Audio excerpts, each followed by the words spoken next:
Beyond the dragon throne and silk-draped halls in the imperial palace was a secret world of culinary mastery, and some of China's most popular dishes today were born in these palace kitchens. You may have dined like a king without even knowing it. Every dish served in Forbidden City was meticulously crafted, using the rarest ingredients and the most refined techniques. But behind these lavish feasts was a hidden world of precision, hierarchy, and mastery. Hi everyone! Welcome back to my channel. Today let's explore the culinary world of the Forbidden City, understand how China's imperial kitchen evolved, and the most exquisite dishes served to the emperor. If you're not hungry now, you will be by the end of the video. The concept of an imperial kitchen dates back to China's earliest dynasties, as far back as the Zhou dynasty. Historical records described specialized palace cooks preparing meals for kings and nobles. During the Han dynasty, the emperor's kitchen was a massive operation, with hundreds of cooks responsible for roasting meats, fermenting wines, and preparing elaborate banquets. However, these early kitchens were loosely structured, often operating as separate, independent units. It wasn't until the Tang and Song dynasties that imperial kitchens became more organized and structured.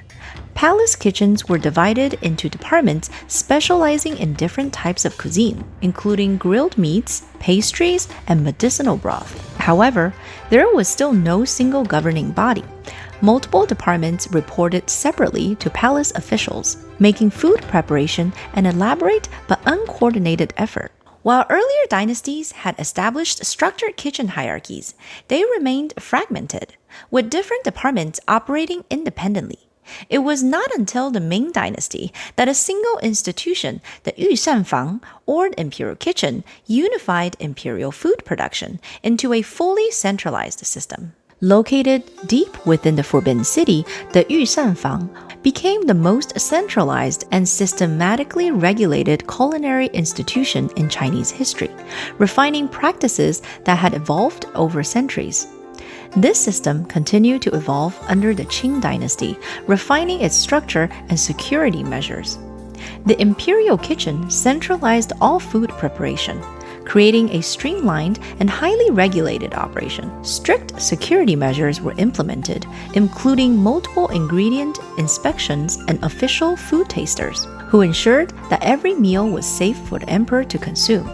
Access to the kitchen was tightly controlled, with only a trusted few permitted inside. While the imperial kitchen primarily served the emperor, it also provided meals for the empress, concubines, and royal family members. However, the emperor's meals were always the most elaborate, featuring the rarest ingredients and the most meticulously prepared dishes, perfected by chefs who often spent decades mastering a single technique. After the fall of the Qing dynasty in 1912, the imperial kitchen was dismantled, but its influence remained. Many once exclusive imperial dishes have become beloved staples of Chinese cuisine, and the techniques developed in the Forbidden City continue to inspire chefs worldwide. Many dishes served in the Forbidden City were exclusive to the emperor and his court, carefully guarded as imperial privileges. These exclusive dishes were defined not only by their preparation, but also by the rare and luxurious ingredients that made them unattainable to the common people. Certain ingredients were considered so valuable that they were strictly reserved for the emperor, empress, and high-ranking officials. These delicacies were not just about taste. They were chosen for their health benefits, status, and symbolism. One of the most famous imperial delicacies was bird's nest soup, a dish made from the saliva of swiftlets. Light and gelatinous in texture, it was believed to promote longevity, strengthen the immune system, and enhance beauty. Due to the difficulty of harvesting swiftlet nests from coastal caves, bird's nest soup was one of the most expensive and sought-after dishes in the Forbidden City. Another prized ingredient was shark fin, often served in thick, flavorful broth, with a texture often compared to silk threads. It was considered a symbol of wealth, power, and prestige. The dish was particularly favored during grand imperial feasts, reinforcing the emperor's status. Deer tendon, highly valued in traditional Chinese medicine, was believed to strengthen bones and restore vitality. It was often stewed for hours in herbal broth, creating a dish that was both medicinal and luxurious. Some imperial desserts were occasionally adored with edible gold flakes, not for flavor, but as a symbol of the emperor's divine authority. Gold associated with the heavens reinforced the idea that the emperor ruled with a mandate from above. One of the most controversial delicacies in imperial cuisine was bear paw, prized for its tender texture and supposed medicinal properties. Extremely rare and difficult to obtain, bear paw was more of a status symbol than a stable dish. Preparing it required meticulous cleaning and cooking to remove unwanted odors. These ingredients were not only difficult to obtain, but also required specialized cooking techniques to bring out their best qualities. Imperial chefs trained for years to master the art of preparing these delicacies without diminishing their natural essence. Beyond the rare ingredients sourced directly for the palace kitchens, the emperor also received a steady flow of tribute foods from regional governors and foreign states, reinforcing his status as the ruler of a vast empire stretching thousands of miles. Perhaps the most famous tribute ingredient was fresh lychee, delivered to Emperor Shenzong's consort Yang Guifei during the Tang Dynasty. These delicate fruits had to be transported over 1,000 miles before they spoiled, requiring a relay of riders on fast horses. Similarly, Fujian tea, particularly the rare Da Hong Pao, was so prized that its leaves were considered more valuable than gold. Exotic meats such as elephant trunk and rhinoceros tail were sent as tribute from far-off territories, valued more for their rarity than for regular consumption in the imperial court. Ginseng from Manchuria, a powerful herbal remedy, was another highly sought-after tribute, believed to restore vitality and extend life. Not all imperial dishes remained confined behind palace walls. Some, once crafted exclusively for the emperor, became so beloved that they spread beyond the Forbidden City, eventually making their way into everyday Chinese cuisine. These dishes, perfected by imperial chefs, continue to be enjoyed today as staples of Chinese culinary heritage. Let's explore some of the most famous dishes that were elevated within these royal kitchens. One of the most iconic dishes to emerge from China's imperial kitchen is Peking duck, a dish that embodies both culinary artistry and imperial refinement. Dating back to the Yuan dynasty, it's said that the inspiration came from roast goose, a favorite of the Mongol rulers. But it was during the Ming dynasty that palace chefs perfected the preparation, developing a specialized roasting method to achieve its signature crispy skin and succulent meat. Originally reserved for royal banquets, its reputation grew so widespread that palace chefs were later sent outside the Forbidden City to serve high-ranking officials. Today, Peking duck remains a symbol of Beijing's rich culinary legacy, served with thin pancakes, scallions, and hoisin sauce. But while Peking duck represented the grand banquets of the Forbidden City, other imperial dishes showcased a different skill: the precision and elegance of knife work. Wensi tofu originates from Yangzhou, Jiangsu province, and is a hallmark of Huaiyang cuisine. The dish is attributed to monk Wensi, a Buddhist monk at Tianning Temple during the Qing dynasty, renowned for his exceptional knife skills. It is meticulously prepared by finely shredding silken tofu into ultra-thin strands and serving it in a light broth with bamboo shoots, mushrooms, and ham. During the reign of Emperor Qianlong, it is said that he encountered Wensi tofu during his travel and was impressed by its elegance, contributing to its place in imperial cuisine. Wensi tofu was introduced to the imperial court, where palace chefs refined its preparation by perfecting the technique of slicing tofu into uniform, delicate strands. This refinement highlighted the chef's precision and knife mastery, further elevating the dish as a presentation of the culinary artistry of the Qing dynasty. Wensi tofu remains one of the most technically demanding Chinese dishes, requiring years of training to achieve the perfect knife work. But tofu wasn't the only dish that imperial chefs transformed into an art form. Imperial desserts also underwent refinement in the Forbidden City's kitchens.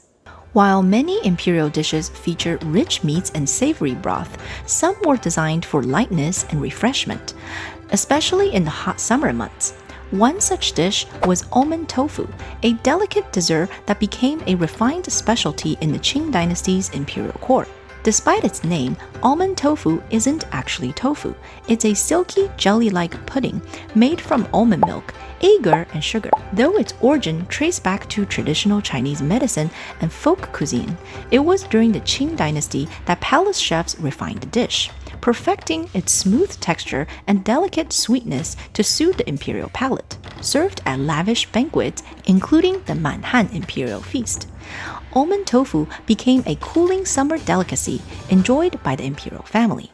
Even in desserts, the imperial court sought perfection, whether in flavor, texture, or presentation. But while almond tofu was a dish of delicate simplicity, some imperial meals were designed to impress through extravagance and complexity. Among the most lavish and layered dishes of the imperial court was Yiping pot, a one-pot feast crafted for high-ranking officials and royal family members. This dish originates from the Huizhou region of Anhui province during the Ming dynasty and is traditionally attributed to the wife of Bi Qiang, a high-ranking official in Shitai County. She is said to have created the dish by meticulously layering meats, seafood, and vegetables in a clay pot, slow-cooked in a broth infused with Shaoxing wine, resulting in a rich and harmonious flavor. While some legends claim that Emperor Wan Li, upon visiting Huizhou, was so impressed by the dish's refinement that he granted its name Yiping to signify its high status. There is no definitive historical evidence to confirm this event. However, the dish gained popularity over time and was eventually refined in the Qing dynasty's imperial kitchens. Palace chefs incorporated more luxurious ingredients such as abalone, fish maw, and premium mushrooms, refining the layering technique to ensure an elegant presentation fit for royal banquets. Yiping pot remains a cherished dish in Anhui cuisine, symbolizing both its regional origins and later association with imperial refinement. Its legacy endures as a testament to the rich tapestry of Chinese culinary craftsmanship, blending Ming Dynasty tradition with the enhancements of the Qing court. Food in the imperial court was more than just sustenance. It was a display of power, hierarchy, and divine favor. Every dish served to the emperor was carefully curated, not only to please his refined palate, but also to reinforce his status as the ruler. From extravagant banquets to meticulously chosen symbolic ingredients, dining in the Forbidden City was an experience rich in meaning and tradition. Imperial feasts were grand affairs, carefully choreographed down to the finest detail. These elaborate banquets were held to celebrate military victories, honor visiting diplomats, or mark important seasonal festivals.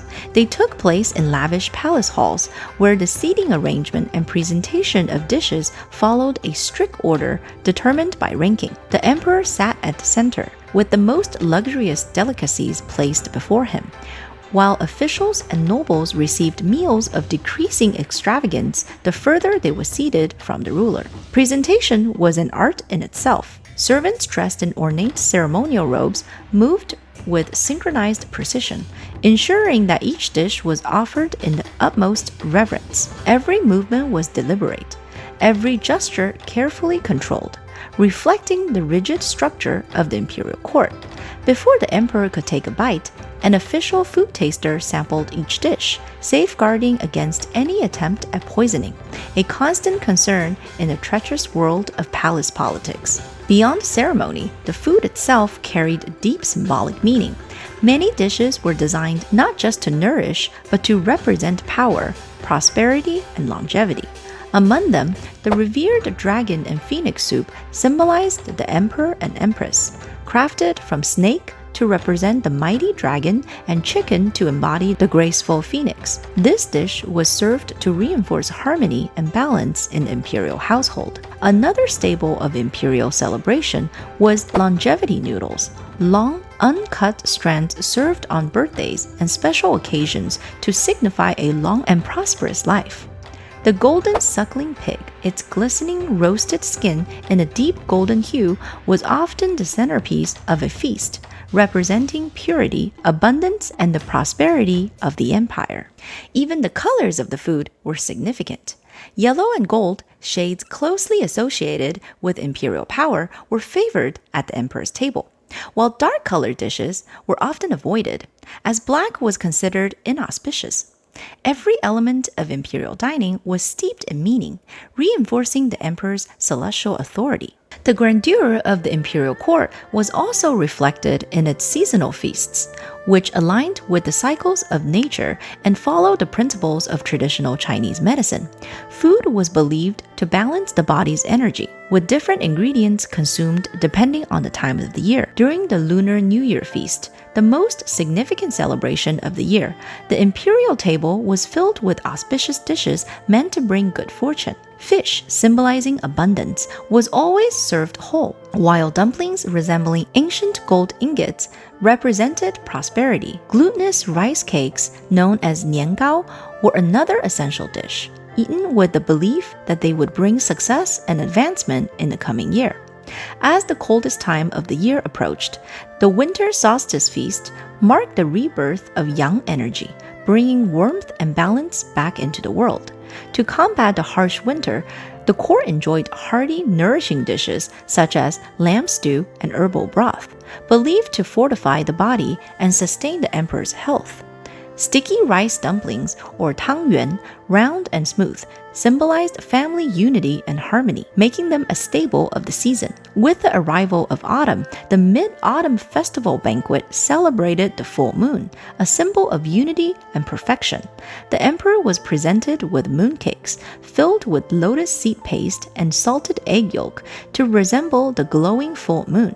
These sweet pastries, accompanied by an array of seasonal fruits, were often served in tribute to celestial deities. The emperor and his court would gather in the palace gardens, basking in the moonlight as they indulge in these seasonal treats, reaffirming their connection to the heavens. As winter faded and spring approached, the Spring Festival banquet welcomed renewal and growth. The emperor's table was adorned with fresh vegetables, bamboo shoots, and light seafood dishes, all chosen to reflect the vibrancy of the new season. This meal signified not just the changing of nature, but also the emperor's continued reign over a flourishing empire. Every meal within the Forbidden City was more than just sustenance. It was a political statement. The extravagant feasts, rare ingredients, and meticulous rituals reinforced the emperor's status as the son of heaven, chosen to rule by divine mandate. Through food, the imperial court demonstrated power, prosperity, and control over the vast empire. From rare ingredients to elaborate rituals, the imperial kitchen produced more than just meals. They shaped China's culinary heritage for centuries. Today, we can still enjoy many of these once exclusive imperial dishes. Which one would you like to try? Let me know in the comments. And if you're curious about Chinese food and history, don't forget to like and subscribe. I'll see you in the next video. Stay curious, stay magical.